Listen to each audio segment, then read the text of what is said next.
Echo Valley opens on a seemingly idyllic yet subtly strained domestic tableau. Kate, a horse farm owner, navigates the complexities of her strained relationship with her ex-husband Richard, whose financial demands and dismissive attitude towards her struggling business are immediately evident.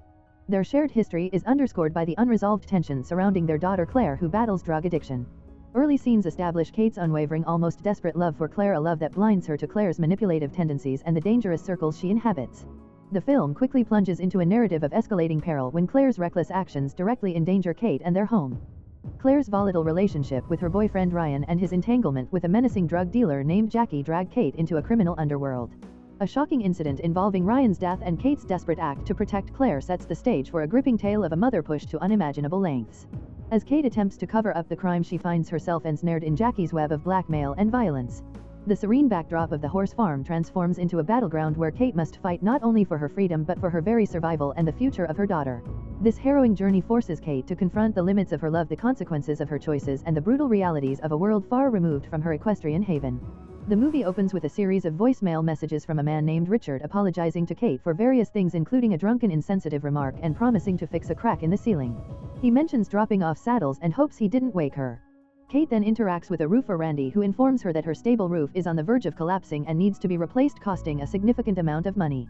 Richard arrives, revealing he and Kate are no longer married.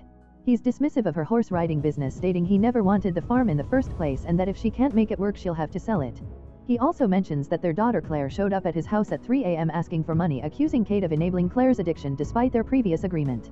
Kate defends herself, saying she's tried to help Claire. Later, Claire arrives at Kate's farm, surprising Kate. Claire admits she was at Dewey Beach with friends and that her phone died because her boyfriend Ryan threw it into the ocean during an argument. In retaliation, Claire threw all of Ryan's clothes over a bridge. Kate and Claire initially seem to reconcile, enjoying time together.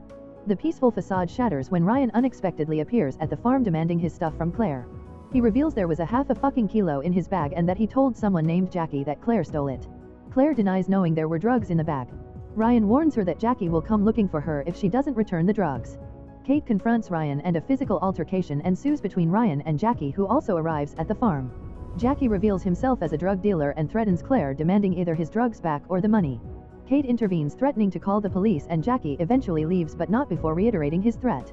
Kate is furious with Claire, who admits she threw Ryan's bag unaware of the drugs inside. Claire tries to apologize, but Kate is overwhelmed by the danger Claire has brought upon them. Ryan reappears at the farm, claiming he's in trouble because of Claire and that he came to apologize. He and Claire plan to go camping. Kate, suspicious, believes they intend to use drugs. She hands Claire Narcan, telling her to take all of it in case she overdoses again. Claire asks for money for food and supplies, but Kate refuses, citing the money she's already spent on Claire's recovery. An intense argument erupts, with Claire accusing Kate and Richard of neglecting her, screaming, "I pledge allegiance to neglect my daughter, not give a flying fuck about her." Kate, exasperated, drives off with Cooper the dog, threatening to abandon him unless Claire gives her the money. Ryan attempts to stop Kate and a struggle over the dog ensues, escalating into a physical fight between Ryan and Kate. Claire intervenes, pulls Ryan away, and they leave. Later, Kate's friend Leigh visits the farm.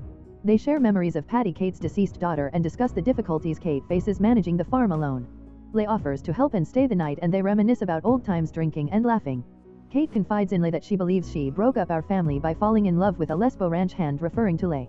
They reflect on their grief over Patty and Claire's struggles with addiction. The next morning, Claire returns to the farm disheveled and covered in blood. She confesses to Kate that she and Ryan got into an argument while camping and she pushed him. He fell and hit his head and there was a lot of blood. Claire then tearfully admits she hit him with a rock because he was getting angry and she was scared. Kate, in a state of shock, asks for details, including where Ryan is now. Claire reveals he's at Marsh Creek Lake. Kate, determined to protect her daughter, tells Claire to remove her bloody clothes and wait in her room. Kate then takes care of the situation, implying she disposed of Ryan's body in the lake. Back at the farm, Kate establishes a cover story with Claire. They came back from camping, got into an argument, Kate witnessed it, Ryan left, and Claire stayed with Kate all night. Kate explains this is necessary because Claire brought Ryan's cell phone back and phone records could incriminate them. Claire is horrified to learn Ryan's body is in the lake, but Kate insists she did it out of love to protect her. Claire then reveals that Jackie, the drug dealer, followed her to the store and threatened to kill her, asking about Ryan. Claire expresses fear that Jackie's inquiries will lead to questions about Ryan's disappearance. Kate asks how much money Ryan owes, $10,000. Claire then mentions that she read bodies float, especially in warm weather, due to bacteria and gas buildup. Later, Kate meets with Jackie and gives him money, implying it's for Ryan's debt. Jackie, observing the farm, expresses interest in riding horses. Kate, with steely resolve, tells him she never wants to see him on her property again. Leigh arrives at Kate's farm in the middle of the night, having received a distressed call from Kate. Kate reveals everything that has happened, including the murder and the body in the lake. Lay without hesitation decides they need to leave for Wild Vale for a few days, arranging for friends to take care of the horses. At Wild Vale, Kate and Lay share a drink and reflect on old times, including a humorous anecdote about Les's mother discovering Lay and another woman in a barn.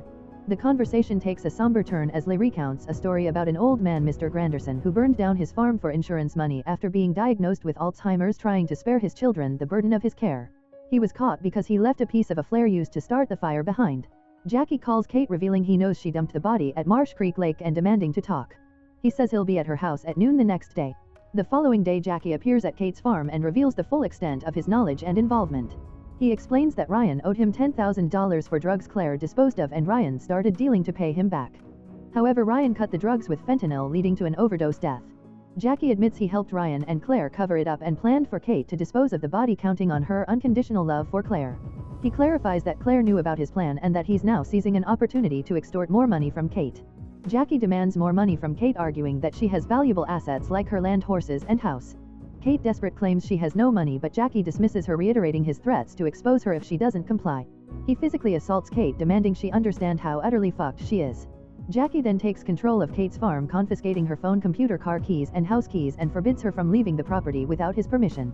He gives her 2 days to pay him. Kate tries to feed her dog, but Jackie prevents her, indicating his cruel control. Kate discreetly calls Lay, asking about Mr. Granderson's barn fire, specifically how he was caught.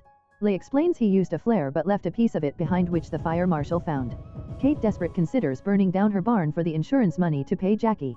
She discusses the plan with Jackie, who initially seems hesitant but then demands that all the horses be burned as well, not just her insured ones, to increase the payout to $400,000. Kate is horrified but ultimately agrees. A young client, Emma, arrives for a riding lesson that was supposedly cancelled. Jackie confronts her, claiming to be the new farmhand, and tells her to leave. He is aggressive and dismissive of her. Kate confirms to Jackie that they will proceed with burning the barn, but insists that it's on you, meaning he will take the fall if anything goes wrong. The next day, Kate discusses the details of the arson with an accomplice named Dale, planning for the fire to start between 1 and 2 a.m. to ensure it burns completely before anyone can respond. Kate says a tearful goodbye to her dog, hinting at the tragic fate awaiting the animals. The fire marshal arrives at the burned-down barn, informing Kate that the blaze was intentionally set with a flare. He reveals that a wire stand from a road flare was found at the ignition point. He then asks about Jackie Lawson, an employee Kate had mentioned. Kate confirms Jackie lived and worked there and that his car was there the night before but was gone when she saw the fire. The fire marshal delivers the devastating news: a badly burned body was found inside the apartment above the barn. At the police station, Kate is informed that Jackie Lawson has been located. However, Jackie claims he never worked for Kate, never lived at the apartment, and doesn't even know her. Kate is stunned and confused. She mentions Emma Hanway, a client who could confirm Jackie was on the property. The police then reveal that the body found in the barn was identified as Greg Kaminsky, a known drug abuser, through dental records. Jackie is then brought in for questioning, where he is presented with evidence contradicting his claims, including a bank statement showing a wire transfer from Kate and Emma's testimony. Jackie, realizing he's caught, attempts to rewind his story, claiming Kate's daughter and her boyfriend killed Kaminsky and forced Kate to dump the body, and that Kate then set the fire using flares he purchased. The police, however, suspect Jackie was Kaminsky's drug dealer and that something happened between them in the apartment. Jackie becomes agitated and aggressive, denying the accusations. The final scene shows Randy, the roofer, working on rebuilding Kate's barn. Kate is giving a riding lesson. A voice message from Claire and Patty, from a previous recording, plays, with Claire apologizing for being a fuck-up and expressing her love for Kate, followed by Patty's voice saying she loves Kate too. The message ends with them on their way home, the snow having eased. If you enjoy watching this video, then subscribe to Angel Recaps for the latest movies explanation.